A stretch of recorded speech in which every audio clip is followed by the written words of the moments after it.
السلام علیکم ورحمۃ اللہ وبرکاتہ۔ ناظرین کرام، آج ہم تبلیغی جماعت کے ان گمنام مسافروں کے وہ سچے اور دردناک واقعات سنانے جا رہے ہیں جنہیں سن کر پتھر سے پتھر دل بھی موم بن جاتا ہے۔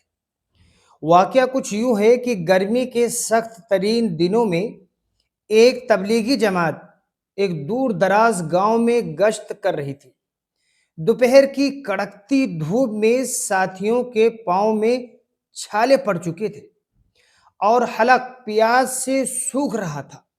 ایسے وقت میں جب وہ ایک گھر کے دروازے پر پہنچے اور نرمی سے سلام کیا، دین کی بات کرنا چاہتے تھے، تو آگے سے محبت کے بجائے نفرت کا سامنا کرنا پڑا۔ گھر کے مالک نے نہ صرف گالیاں دی بلکہ ان کے منہ پر پانی پھینک دیا اور دروازہ بہت زور سے بند کر لیا۔ آپ کو کیا لگتا ہے کہ وہ تبلیغی جماعت کے ساتھی غصے میں آ گئے ہوں گے؟ نہیں، ان مسافروں نے اپنا منہ پوچھا، مسکراتے ہوئے اپنے ہاتھوں کو اللہ کی طرف اٹھا کر اس شخص کے لیے ہدایت اور برکت کی دعا کی۔ وہ اوپر سے سنتا رہا۔ یہ وہ اخلاق تھا جس نے کچھ ہی دنوں بعد اس شخص کا دل بدل دیا اور وہ خود رو رو کر کے ان سے معافی مانگنے لگا۔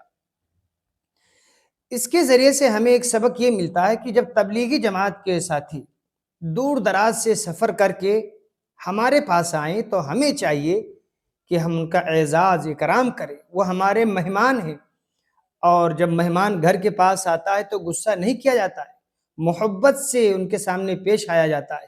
تو یہ تبلیغی جماعت کے ساتھی ہمارے کلمہ پڑھے بھائی ہیں، ان کے ساتھ بھی ہم اچھائی کا برتاؤ کریں، بدتمیزی ان کے سامنے نہ کریں۔ دعا کریں اللہ تعالی ہمیں دین کی صحیح سمجھ عطا فرمائے۔ السلام علیکم ورحمۃ اللہ وبرکاتہ۔